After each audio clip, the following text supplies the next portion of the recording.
like walk around his house with a beer and a cigarette, just workshopping songs to get to that. You know, like, oh no, do do do do do do. Oh, Slotty Slot, no, that isn't. Slotty's good, but it's not right. It's not right. Slotty. Oh, that's pretty good, Rog. Oh, Slotty. Oh, Rog.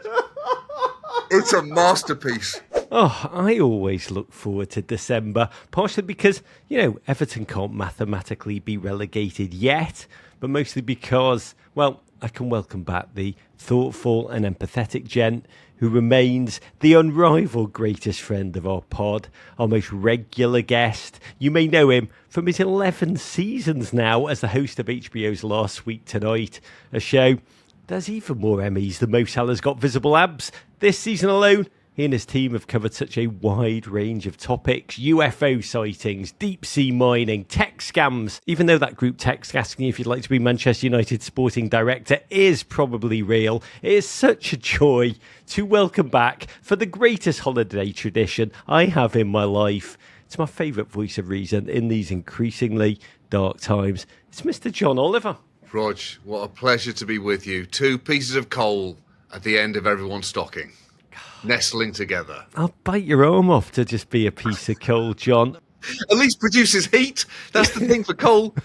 It's fundamentally a warming thing when used well. Just use me up and then toss me casually aside. But we are living in a world of global chaos. I mean, this is a time when Liverpool Football Club, team that you have supported since you were a child, they are top of both the Premier League and the Champions League as we converse. First off, and I'm asking this as an Everton fan, because I think I would. Is this trade-off, the world being destroyed, Liverpool soaring, is it one you're willing to accept? Well, first, I barely accept the reality of it right now, Rog, for a start. You can tell me that verbally. I can look at it on those 2 tables and still have fundamental doubts saying this can't be real, though, right? I must have been hit by a New York transit bus and I'm in a coma somewhere. Dreaming happy, drugged up dreams.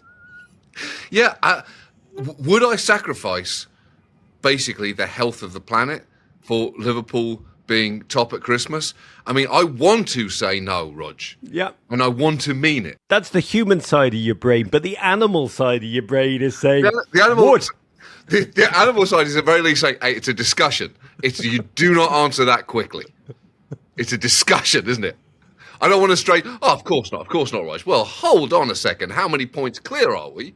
And how are things looking? Before we go any further, we've got to say thank you to our great friends at Volvo Cars, who are the presenting partner of the entire MIB holiday extravaganza. I have a deep love for the brand. I have owned a Volvo for many, many, many years.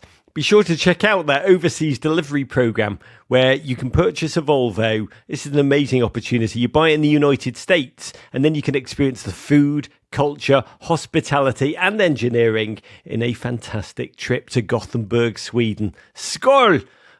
But John, you were last on the show. You came on to say your goodbyes to, do you remember him? Jurgen Klopp. Do you actually remember that man? The Teutonic Care Bear left Liverpool after 9-ish seasons, 8 trophies, several thousand hugs dispensed. And in late May, the club revealed his replacement would be a gentleman, Arne Slot. My first impressions were that he was a 45-year-old Dutchman with the head of a giant bull baby. Can you leap back to the days before the season? You fundamentally were rooting for him, right? Follically, Rog, there must have been part of you, even as an Everman, thinking, I don't want to see this go humiliatingly badly. One of us. Because he's on hashtag Team Bald. Is that what you're saying? But ultimately, what you're saying is Ten Hag did damage to my kind, John. Is that what you're saying? So I needed Arne to try and heal the... I think you needed Arne to reinflate your follically challenged sales. I didn't know. You were expecting more of me. I did want him to do so very badly. I mean, I'm not saying he's won me over, but there are qualities of him humanly that even I, in my just darkest, grinchiest, awful sense of being, even I have to admire. But you told me when you first laid eyes on the man who would replace the man that you would shout, "You are not my dad!" Yeah, that's how it felt, for sure. And, as you know, I struggled with the idea of Klopp leaving, even though I wanted it for him. I wanted him to be happy.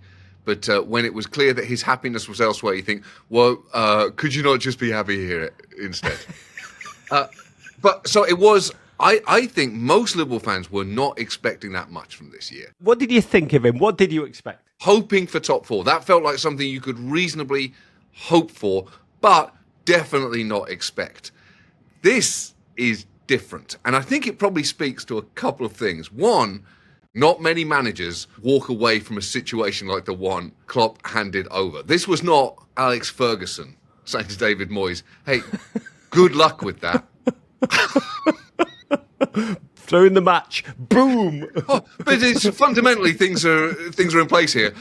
Sure, the generosity of the handoff, not to keep harping on about Klopp, I do think is exemplified in a truly remarkable moment. I do not think we will ever see a football manager take time out of his valedictory farewell speech to sing his successor's name. Arne Slot, la la la la la.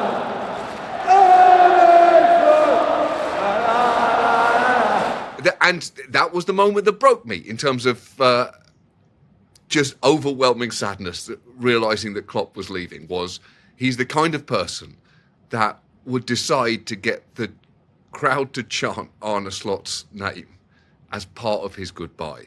In a way, it was the most devastating moment of that day, because you realise deep down what you are losing as a human being. I do think that helped ease the transition of a guy who, it's important to remember, was not first choice. That's what's so remarkable about this. In no way was Arne Slot the plan. So how have they fallen into this situation? It's absolutely incredible. But when we walk through this step by step, I do love you essentially answering the big question, the Jurgen Arne transition. You're trying to Jesus and Paul it. It's the Gospels of Arne. But ultimately, the sacrifice was by the original. Not to get too theological on but that singing. I mean, we had Arne Slot on our show and he talked with a degree of emotion that matches yours about how beautiful he thought that moment was. I couldn't believe it when it happened. I couldn't believe it. I was sitting alone on the couch at home. He did it. I burst into tears. You did? My wife walked in and said, are you okay? I went, not really. Not really. No, I'm not okay in the slightest. I did think, like, when did Klopp walk around his house with a beer and a cigarette, just workshopping songs to get to that? You know, like, oh no, do, oh, Slotty Slot, no, that isn't. Slotty's good, but it's not right. It's not right. Slotty. Oh, that's pretty good, Rog. I'm loath to say it's better. I'm saying it's a different speech. It's a different speech. Arne Slot, la la la la la, has a kind of mournful lyricism to it. Arne, do. Oh, Slotty. That would get an Anfield going, you know what, maybe it's time to go. Yeah, the cop, that's my gift. Oh, to you.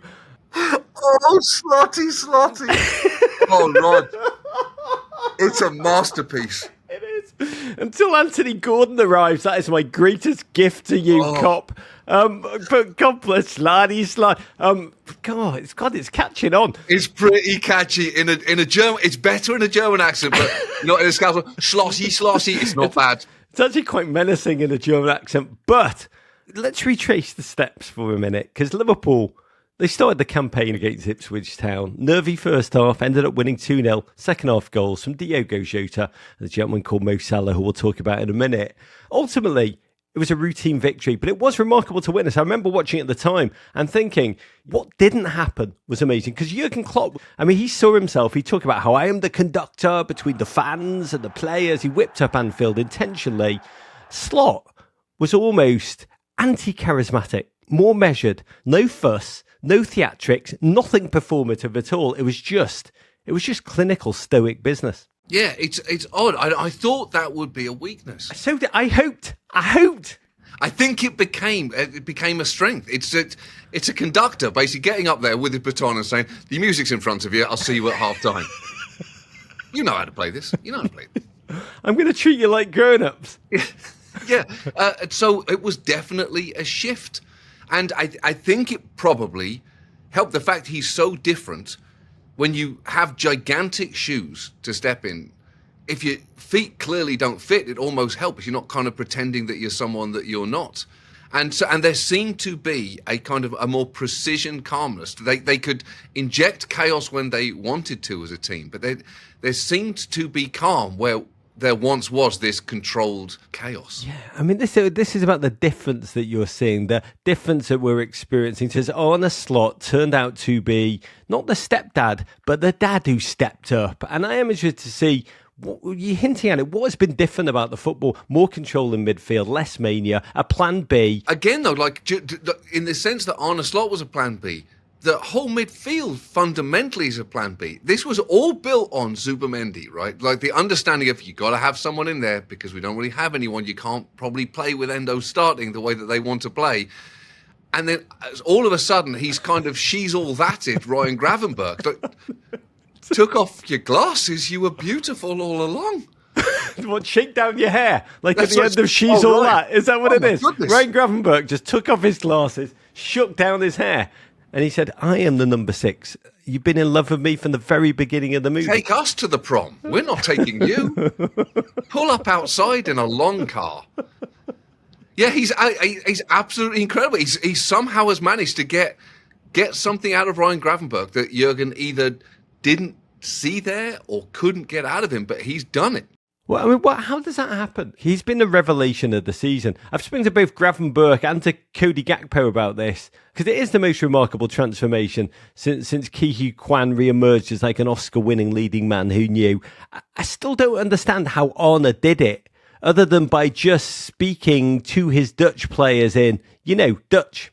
Yeah, I mean, who knows? I don't know if Gravenberch felt like Arne knew who he was, so it wasn't like he needed to convince. I don't know what psychology goes into that, other than a different person putting their arm around you going, you're really good at football, right? You remember being really great at Ajax, right? And then come play like you used to play. I don't know how it's been so transformative, because he's become, I would argue, one of, if not the most important player in Liverpool's team, because I think there's cover everywhere else.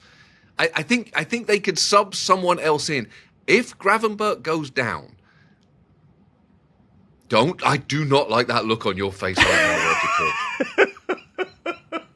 now. I do not like what happened to your eyes right then. Like a kid at Christmas.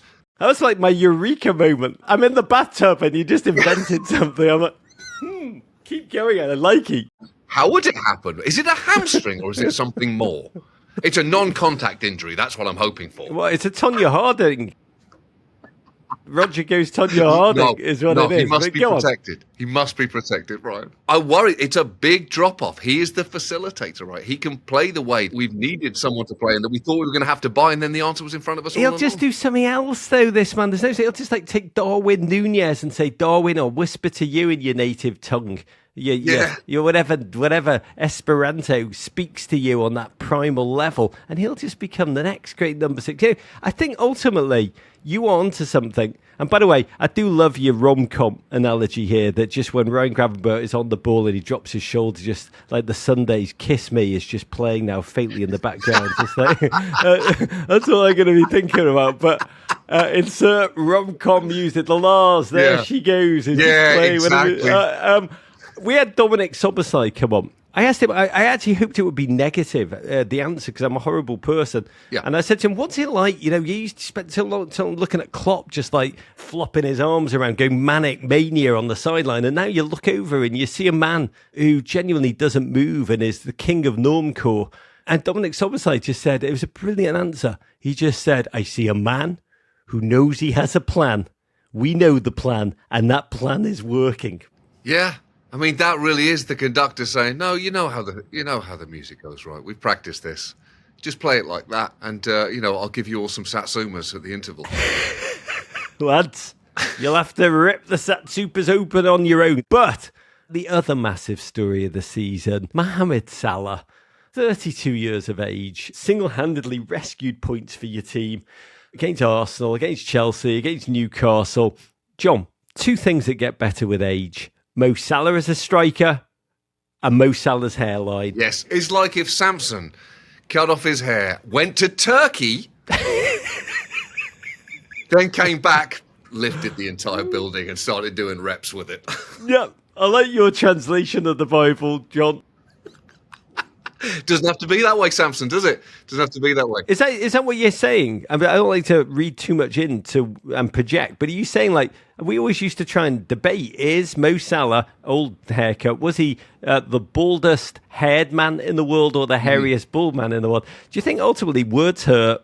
There was a sense of insecurity. Mo Salah running down the ring. But when he pulled that foot back, he was like, oh my God, I'm going to have to look at photographs on the back pages, the receding, just that hairline. And ultimately, there was a miscalibration. Like, do you believe just self-love is the story of this season? Even he, an elite footballer, just a confidence that comes with loving yourself again. Am I projecting a bit, John? He does seem happier. But then it's how would you not be happy playing that kind of football? That would irritate me.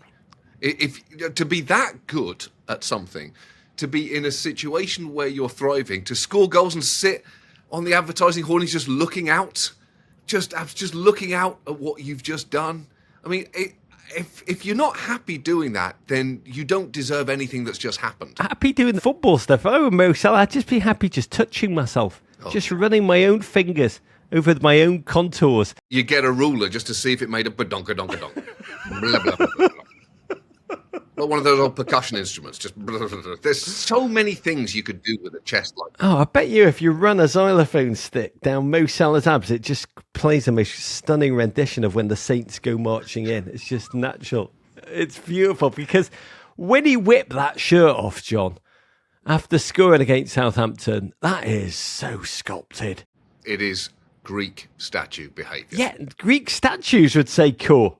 You've not seen that definition outside of marble. And it does feel like you want kind of that wax on it as well, just to really get the sheen together. Bring out the marbling. You've thought about this a little more than I have on the old waxing, but it did feel like both a beautiful moment. Michelangelo has just descended into a football field, but it also felt like a contract negotiation. Oh, absolutely. You could almost hear it. I don't know if I'm projecting this. You could almost hear the crowd move, cheering the goal, coming off going, you got to pay him. You got to pay him, don't you? You got to pay him. Yeah, pay the man. Pay the man. I didn't want to have to do this, but seeing as you seem to be taking a hard line, what about now? Oh, okay. I mean, by the way, HBO, when you are negotiating, don't make me take my shirt off. Don't make me take it off. How about this? You are fired. There is someone coming to pick up your stuff. Leave the building. By the way, this is an incredible statistic. Mo Salah, 9 yellow cards at Liverpool, 5 for taking his shirt off after scoring. And when you look at that 8-pack, all I think about is the pressure on the person who is ultimately going to have to sculpt the Mo Salah statue outside of Anfield. I mean, just the level of anatomical detail. They're going to have to carve every little ab texture right. Yeah, they're going to have to ice their shoulder. It's going to be so much of that. But normally you probably get to skip over saying, and then the torso's normally pretty easy. I'm afraid not. I'm afraid not. There's dimples in here that you're going to have to work in, aside from just the basic cuts. I think they should probably do, just do a giant head would be my advice. We talk about Mo, and it is impossible to marvel at him without realising... John, I don't like to talk about sad things in Liverpool Football Club, but he's out of contract right now. He deserved the Juan Soto money. Actually, the context of the entire Holy Trinity, Mo, Virgil van Dijk, Trent Alexander-Arnold, all incredibly have been left to expire at the end of this season. I do wonder whether it's the My Pillow guy who's making the business decisions at Liverpool Football Club. But if you had to play marry, kill, make sweet, sweet love to Mo Salah, Big Verge, Trent Alexander-Arnold. You put that choice in front of me, Rog, I kill myself rather than do anything that might inconvenience any one of them. I would look at each of them and say, you understand.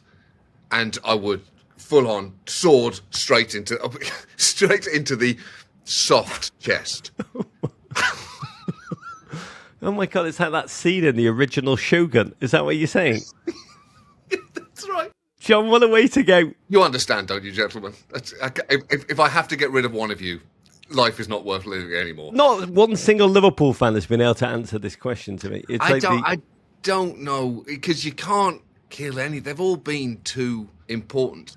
I'd be surprised if all three stay. Does it feel like patricide to you, John? Is that what you're saying? Yeah, because they're all so synonymous with the club in different ways, right? Mo has just been such a revelation since he came. Has been so important in so many ways. Verge kind of changed everything. He makes everyone around him better. And Trent is a local boy who was living at home when he started playing for Liverpool. He was living at home, Rog. I know. He was in his childhood bedroom playing at Anfield. It gets. He used to go to the training ground and look for a little hole in the wall and watch Steven Gerrard train. I mean, that's a biblical story. I know, and I do wonder if any of them are factoring in watching what has happened. Right, for Trent, the example would be Gerrard. Right, wants to go to Chelsea, realizes actually you can't do that. You're not going to be able to go because your family still live here. Yeah, that wouldn't be so intense for Trent, but I do wonder if there is a sense of kind of civic duty in terms of what you owe the city, even though I would argue he owes us nothing. And for the others, that it's worth keeping the Coutinho situation in mind, right? That and what Klopp said to him, that they will build statues of you here, and that did not go well. Right, I think so many of the players that they've played with who have left, things haven't gone great. Do you think they're showing just in the negotiations? Because I feel like you are negotiating with them in this moment. That last sentence will be played in the negotiation conversation with the agents. Do you think they're just showing photos like Sadio Mane? Oh, yeah, I mean, they've seen it, right? They know Sadio Mane, Henderson. It hasn't gone great. So I think they would all rightly say, yeah, I'm not Sadio Mane or Henderson. Definitely not Henderson. And they'd have a point there. And again, I cannot reiterate enough. I don't think they owe the club anything. Any one of them. I think they have given far more than they've taken from the club and from the city. So when you love players that much, I just want it to end well wherever it ends. And I don't want one of those examples for any of them. Mo Salah at Wrexham is going to be... It's going to be magnificent. He'd do a job for you. He'd do. He'd put in a shift. Stay away from him, Deadpool. He put in a shift. Stay away. We are taping just after the Merseyside derby was postponed. Thank you, Storm Dara. It's not a draw. That doesn't mean it's a draw, Rog. Well, this is. We have no time for this, but it is very, very, very sad to me to realise that Everton's game being cancelled was possibly the happiest sporting memory of my 2024. But John, you've had happier memories. You've beaten the defending champions of England, Spain, Germany, Manchester City, Real Madrid, Bayer Leverkusen, without conceding a single bloody goal. You've said up top, you've got this. It has been mad to watch. It does defy every single piece of consensus wisdom about football. It takes time for a manager to bed in. You need time to adjust. It's impossible to be the man who replaces a man. That was meant to be a scientific theory. Your team are currently 4 points ahead of Chelsea. They have a game in hand. You've lived 2021 Liverpool season when they chased the quadruple, ended up with Tchotchkes, Carabao Cup, FA Cup. Last season seemed to be charging towards the Europa League quadruple, sending Klopp off with silver polish. Then everything just imploded, slumped away with nothing apart from a little Carabao action. How are you playing this emotionally? Is it more like, we got this, This is happening, this is real? Or like the Who, you're like, I won't get fooled again? The thing that was striking to me was going into that Man City game genuinely feeling different. And this isn't about winning the league. This is just about City. Like, I had gone into games hoping that Liverpool would win before. I had never, ever found myself at the start of a game going, I think we should win this. And it's as much about the state of them as the state of us. But it was a very confusing feeling to go into that game thinking, I think they should win, which is a bonkers thing to say about City. And it's so great. It's been so, even if they put it all back together, it's been great watching them fall apart. And I think it's been good for their fans as well. Only now you have experienced pain can you even understand what pleasure is? We'll talk about City in a minute. The way you framing it, essentially, City fans, John, saying you're like Augustus Gloop. Did he really enjoy the chocolate after a certain point? Did you say that every mouthful? Did you? Because at some point it just feels like muscle memory. Yeah. The sense that the factory is supposed to provide in you, I feel like you've numbed that. Milk, plain, fruit and nut, it all just comes out the same way. You can't fall in love properly unless you've had your heart broken. By the way, yes. I mean, heartbroken again and again and again. But this is not about me, John. It's about you. And you have to tell us, how is this going to end? Spoiler alert, the season for us. The end of this season will be what? They're different kinds of panic, right? I'm really worried about Chelsea right now. Not and just now, but unfortunately, like for years in the future, because they seem pretty good. And might be good for a while. And I don't think anyone really wants that. Arsenal, I'm worried about. I don't think City are going to win the league, which is, again, it's a crazy thing to find yourself saying, especially because I was sure they were going to at the start of this. So who's this leave, John? Well, it leaves. There's Arsenal. Yeah. Chelsea. Yeah. And I guess potentially Liverpool, Rog. Is it hard for you to put those words into the it is. ether? It is. I don't feel it. I don't have any emotional reaction to it. I'm not allowing myself to think. I don't believe yet that it's going to happen. You don't? No. I mean, is it because you won the title in 2019-20 during lockdown fanless football, and you're like, the notion that you could win a title without an asterisk forever connected to it? No, there's no asterisk. There's no asterisk. There's no asterisk there. There's absolutely no asterisk. It's a complete misuse of an asterisk there. That's not what asterisks are for. Asterisks don't work like that, Rog. But why is it hard to articulate? I'm being serious. Because I love to speak my worst fears out into the world so they're manifested, and then nothing could be worse. It's like that movie, what was it, Awakenings, where the plane crashes and you've got over your own worst fear and then you feel you can do anything. By me saying, I think we're going to get relegated this season, I've said it, it's out there. Can't get any worse than that. But you're doing the opposite. Well, I think it's because so little of this makes sense from where we were in September. So you have your iconic manager leave. You have the manager that seemed like a perfect fit not take the job.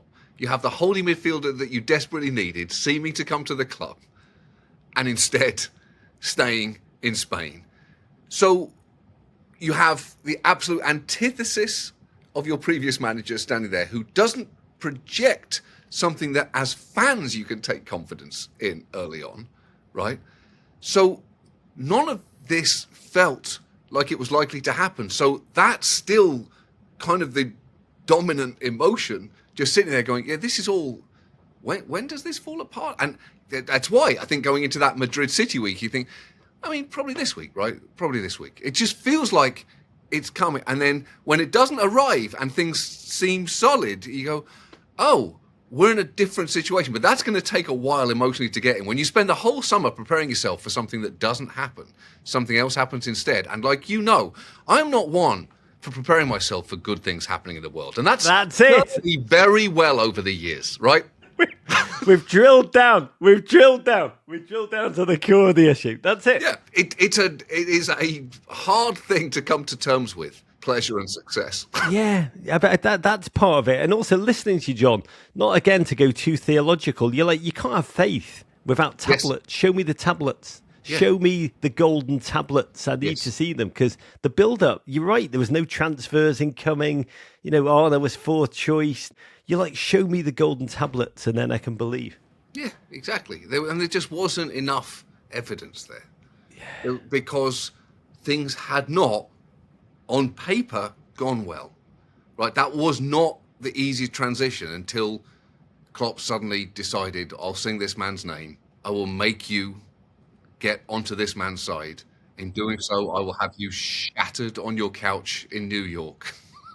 So the song, the honor, that was like loaves into fishes, water into wine. But you're ultimately a Christian Scientist. You want the evidence, you want the proof, you want it to make sense. Yeah, because faith is not something that fits well with me. expectation in a positive sense. None of that is part of this, right? So we're talking about religion, and we do need to get back to a man who is very religious. Mm-hmm. And it is a great theological question almost, because with every win, with every second half comeback, with every single point that Arne Slot works in his undazzling, humble, just remarkable fashion, there's a little more revisionist history about Jurgen Klopp. People muttering quietly, he never had a plan B, did he? He didn't know how to use his subs. Every day, that future statue outside of Anfield gets a tiny bit smaller. The memory of his giant teeth gets a tiny bit greyer. And I don't like to be hyperbolic, John, you know me, but one of the big life lessons from all of this is just how profoundly healing the human ability to move on quickly with their own lives when we die is. Yeah.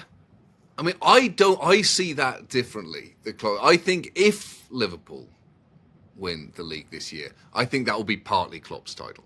And I don't think Slot would disagree with that. He'd say it, but would he believe it?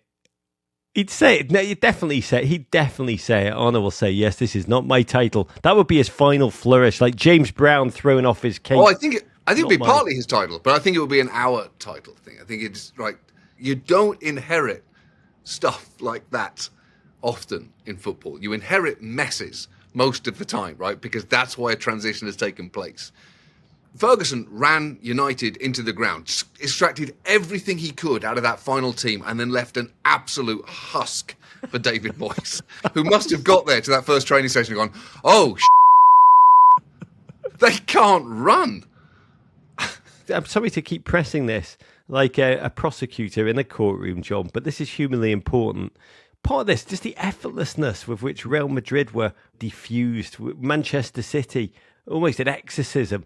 Is there a tiny bit? Do you think Jurgen's watching just like with his can of Red Bull just nodding at the television and respect? Or do you think part of him is like, oh my God, you are undermining my legacy. You're making my efforts, my almost efforts look bad.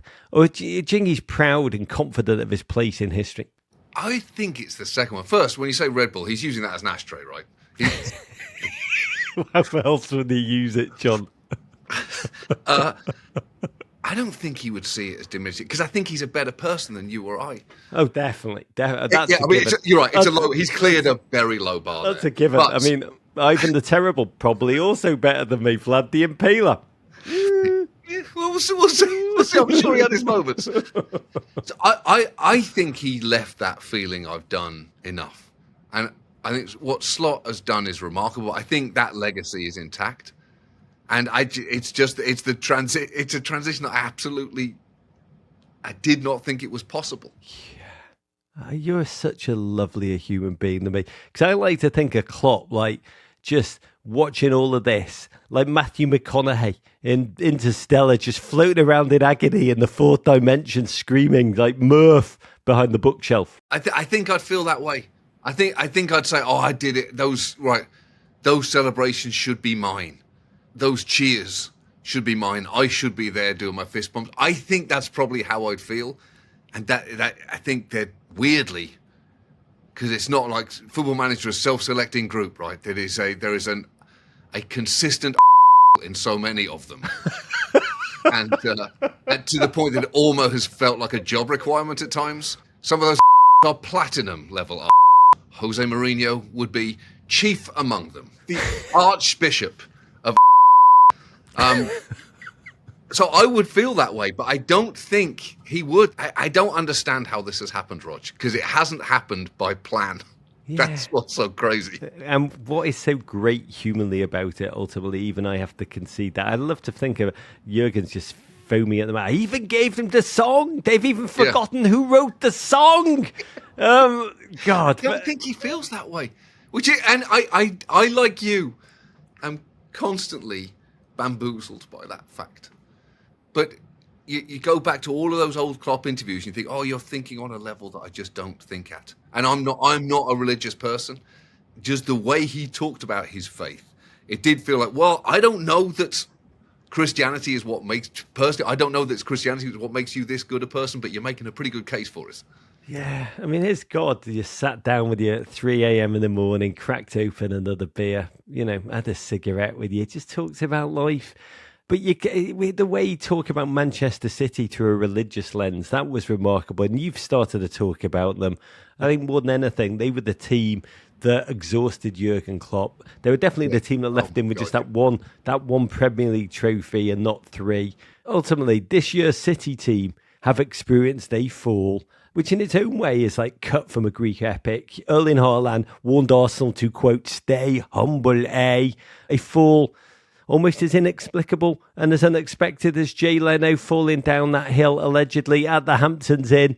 But it was impossible to imagine a run of 7 straight City games without a win. Pep Guardiola clawing at his own face. Midfielder Ilkay Gundogan saying it is inexplicable. And when I heard that, I'm like, Ilkay Gundogan has clearly never heard of the ancient Hindu concept of actions and consequence, a cycle of death and rebirth, because no amount of pep tactics can defeat karma, can they, John? They absolutely can't. But it's been so strange to watch them experience it. And I mean strange in an overwhelmingly positive way. But I did almost feel like, understandably, they'd forgotten what a string of losses feels like, because it hadn't really happened to them, right? Any loss had been an aberration. There was never a chance for that aberration to become a pattern. And once they were in that pattern, you kind of could see them thinking, well, hold on, what's happening here? It was almost like Pep needed to take them aside and say, you're all incredibly good at football, right? I mean, incredibly good. Better than most other players in the league. You are aware of that, right? Because you seem to have forgotten. It was like a Freaky Friday switch situation where you suddenly got like local kids getting into the local player body thing. I can almost move like him, but none of this feels quite right. By the way, I bet you Pep has actually considered that as he is in the laboratory up at all hours, just renting his oddly pocketed cargo pants in just human agony. He's definitely like, could it be a Freaky Friday situation? And then he's worked out if it is a Freaky Friday situation and I really am coaching local kids from the rec park dressed up in Nathan Ake's body, I think he's probably come up with a formation that could bring the best out of children inside Erling Haaland's skin. What's interesting has been, it's been hard to root against because the football they've played is so beautiful. Don't get me wrong, Rog. Long hoped that they would lose games, but it's hard to be as against them as you should be when they're doing something so beautiful. They've become less likable in loss, weirdly, to me, because it feels like that confidence that they had, when you take away the wins, that confidence looks an awful lot like entitlement. You see that with the kind of stay humble lads. You think, oh, there was a kind of charming inevitability to your superhuman ability to score goals. Now you look like an in a pub. Like, if you took away all your footballing ability, I think I know you. I've met you. I've met multiple versions of you. I am you. You're a nightmare. And I hate myself. But, God, that's amazing. I've actually found them more likable in defeat because it makes you realise just how hard it was to be them. Consistency of glory, which I think is what's confounding Pep. I mean, that moment, John, at Anfield, Liverpool 2-0 up, the cops singing to Pep, you're getting sacked in the morning, and Pep, quite brilliantly, theatrically, villainously, just raised those 6 fingers. What do you think he was experiencing emotionally, like broken yet defiant in that moment? I had a slightly different reaction to that, I think. I kind of liked, when he did that to the Liverpool fans, I kind of liked it. I thought, oh, they're joking. Like, the Liverpool fans are joking. You know it's a joke. He holds up his 6 with a slight smirk. I felt like that's quality banter. When he did it to his own fans at the end, you think, oh, that's different. Why would you do that? Like, that was a joke. Now I'm worrying that you're serious. What are you doing that for? He's never looked more like the internet meme, Hide the Pain Harold, than when he did that with his fingers. Why are you doing that to them? Like, it feels like the comment came from the Liverpool fans who are joking. They know you're not getting sacked. You know it's a joke. That's a funny reaction to it with, again, unless I'm projecting, a quarter smile there. To go up to your own fans and say 6 starts to feel insecure in a way that I don't know why on earth you would feel insecure. You have nothing to feel insecure about there. It's like Joe Pesci in Goodfellas, just like laughing and then laughing a lot less. Yeah, it's the first time it seemed there was a strength in it.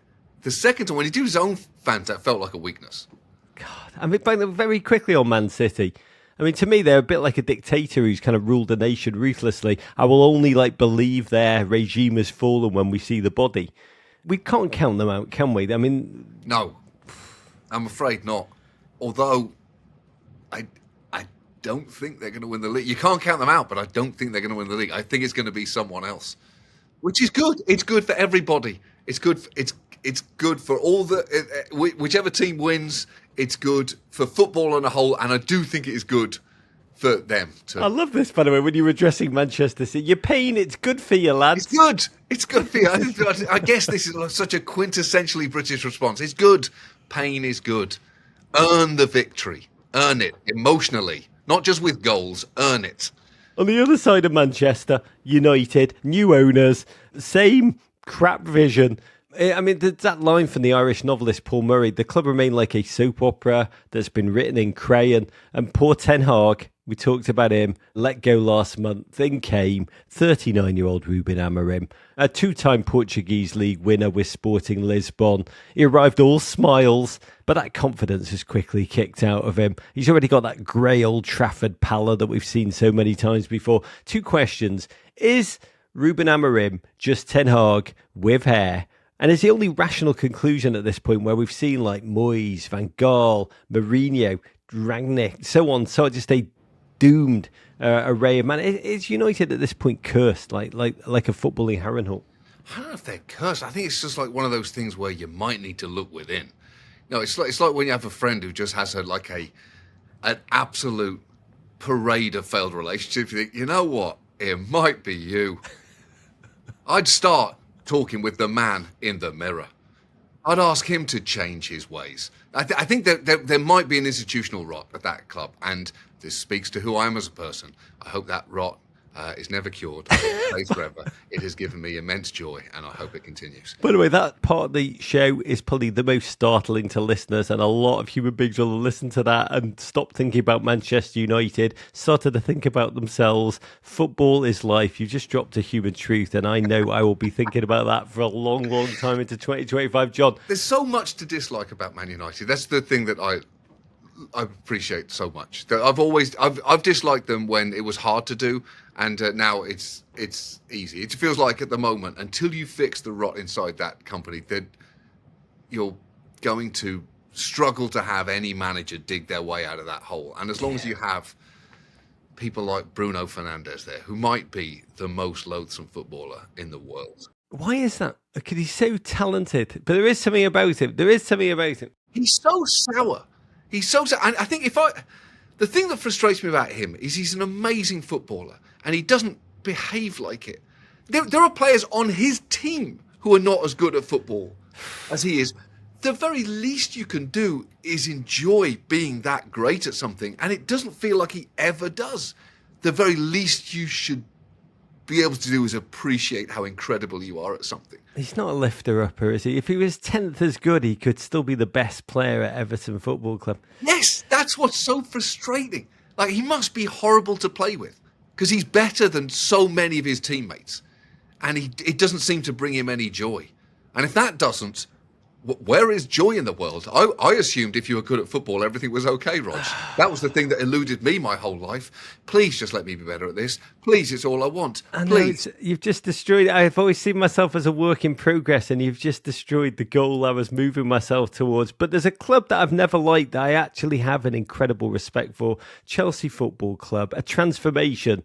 And a gentleman who I truly enjoy, Chess King, Enzo Maresca, quietly put a run of 7 unbeaten together in the league. We've got our Chelsea back, say the Stamford Bridge faithful.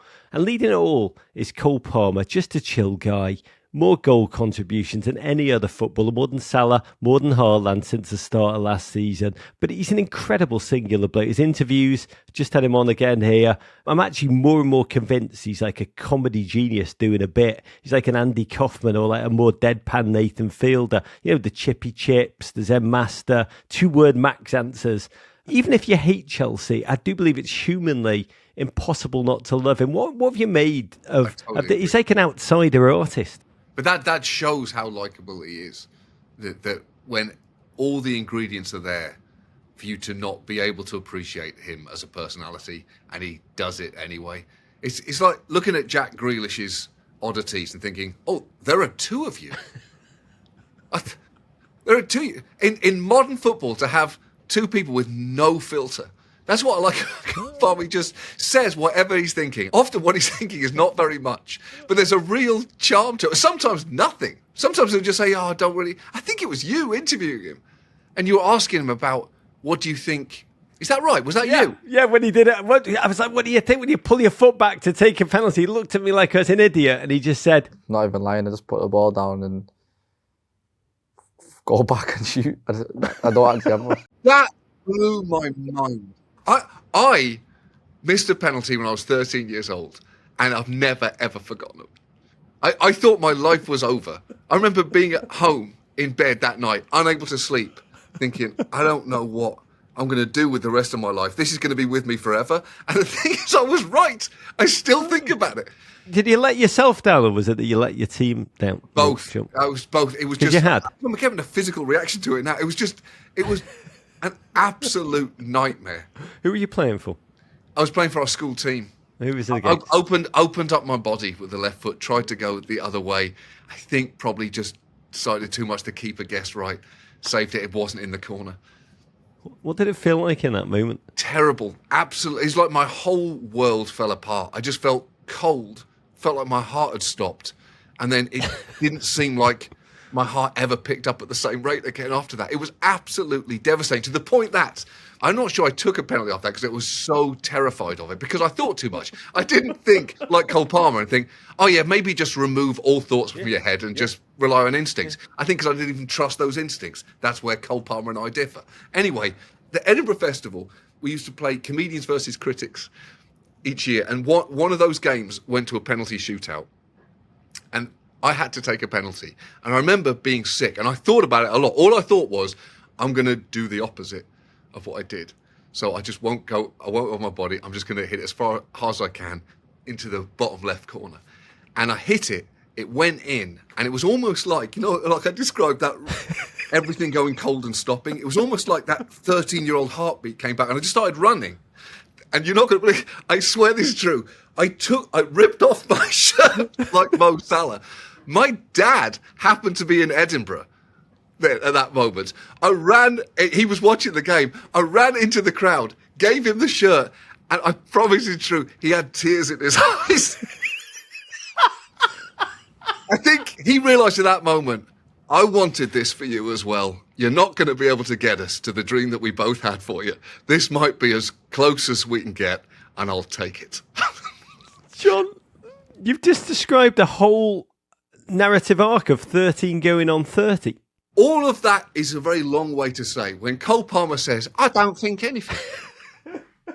You are amazing. I am convinced he is BSing us. I am convinced that, having spent some time with him, I think this is an act. By the way, I love your philosophy that we are blessed. To be at a time of Messi and Ronaldo, we were blessed. The new iteration, to be at a time of Grealish and Cole Palmer, we are blessed in a different way. The heroes for a different age. I like that. I think Cole is putting us on. I do. I think he's so brilliant. His timing is so precise. John, you're a comedian.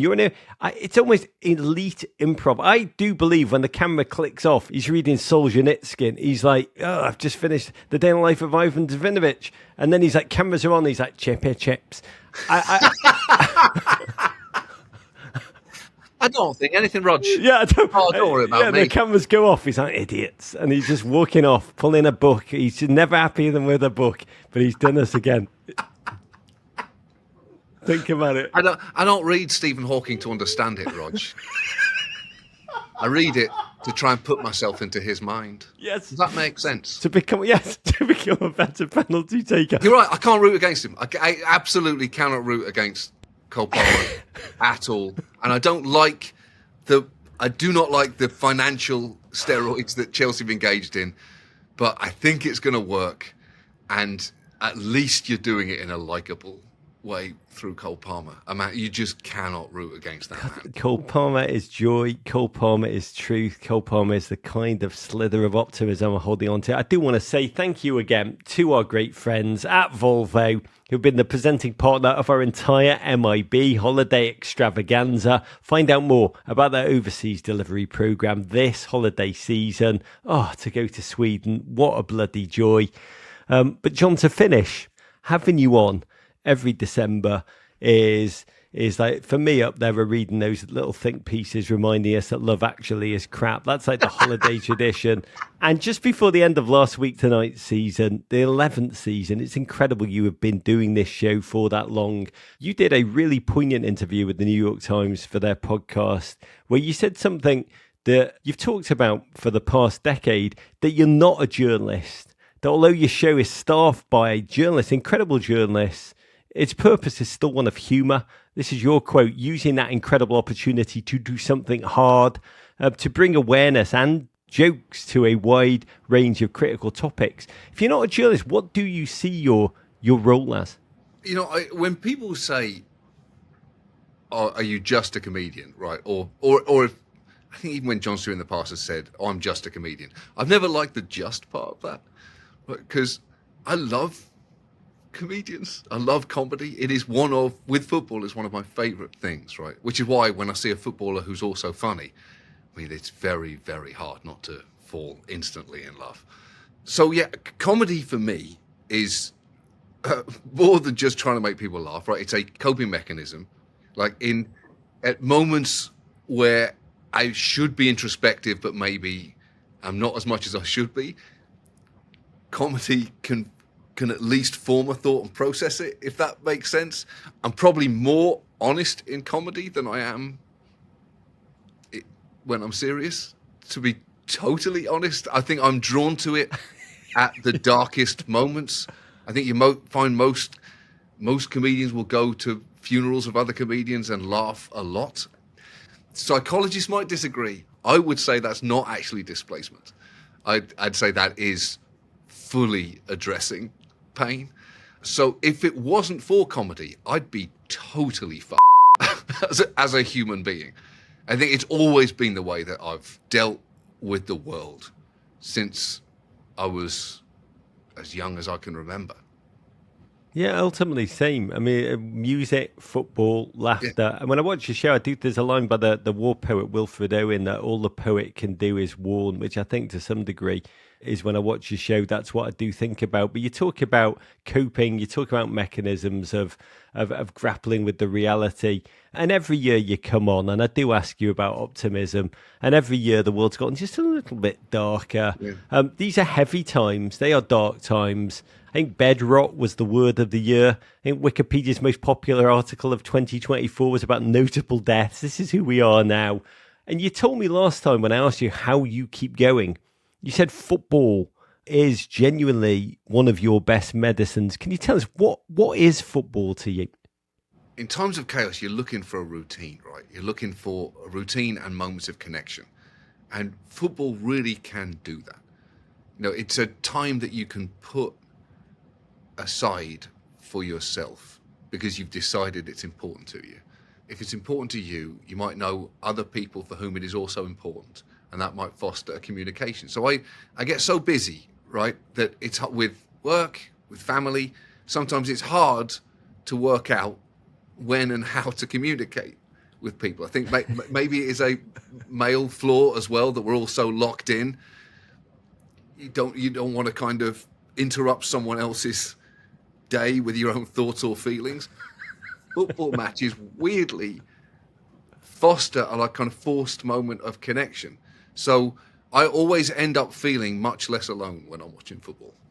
I mean, that is so beautiful to leave on that thought. I mean, Klopp always said it's the most important, least important thing. Yeah. I will say as the world gets more challenging, the misinformation overload, war everywhere, anger, division, it has become the most important thing. It's not just diversion. It is a place to feel emotion. And by the way, I know elite football is crassly over-commercialised. It's eating itself. I know that it's deeply corrupt, but what you've just said is beautiful. It is still, despite that, a place to feel a rare sense of human connection. Do you feel guilty of watching right now? I guess I'll put it in the eye. Am I fiddling while Rome burns? Or do you feel like an even greater gratitude for what it plays in your life, John? Yeah, you know what? Yes, you're on fiddling while Rome burns. But, Two things can be true. history doesn't recall how good Nero was at the violin. Maybe it was transcendent. Has anyone thought about that? If Rome's going down anyway, it gets a little like the Titanic. Gentlemen, it's an honour playing with you. If you can't do anything else, fiddle. Were the string quartet wasting their time? They're going down anyway. There's Nero just playing The Devil Went Down to Georgia, just maniacally, most transcendently and beautifully. Yeah, that's right. If it was Isaac Perlman, you wouldn't say he was wasting his time, would you? And I've got Sean Deitch. Sean Dyche with his stubby little fingers. Three blind mice. Three blind mice.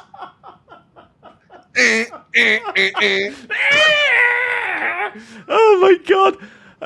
John, it is an incredible joy to you, to your family, to your football club. Health, happiness, to better days ahead. You too, mate. Ta-ra. Courage.